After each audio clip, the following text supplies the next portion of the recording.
ওসমান হাদি নামের বন্ধুটার সাথে কোনোদিন মোলাকাত হয় নাই। ও আল্লাহ, কিন্তু একটা পশু কেউ যদি আক্রমণ করে পশুর উপরে সহ্য করা যায় না, আর সেখানে একটা তাজা প্রাণ চলে যাবে। আয় আল্লাহ, এটা অন্তরকে মানানো যায় না। আয় আল্লাহ তাআলা, আপনার কুদরতের ফয়সালা। আয় আল্লাহ, আজকে শুনলাম তিনি দুনিয়াতে জিন্দা নাই। আয় আল্লাহ, তাকে শাহাদাতের মর্যাদা দান করেন। এরকম আমার কলিজার যত যুবক,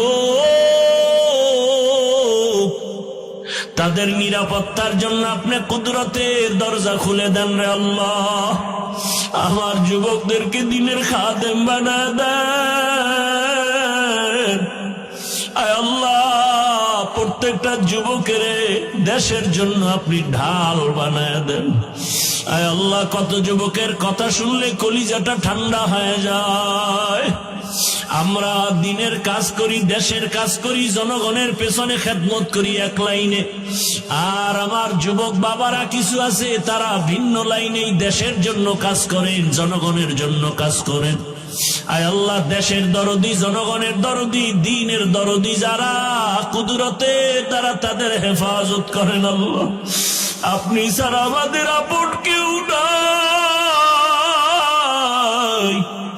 আপনি ছাড়া আমাদের নিরাপত্তা দেওয়ার কেউ নাই।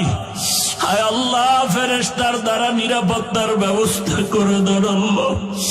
আর যেন কানে না শুনি, যুবক নাই, তাজা প্রাণ ঝরে পড়েছে। আমার এই পবিত্র বাংলাদেশ, এত মসজিদ, মাদ্রাসা, আলেম ওলামা, এত জিকিরের আওয়াজ, আজানের আওয়াজ, এরপরও কেন এত বড় বড় জুলুম হবে বুঝতে পারি না রে মালিক। ও আল্লাহ, গুনার কারণে বেজার হইয়েন না, হেদায়াতের নূর দিয়া সিনাটা ভরপুর করে দেন।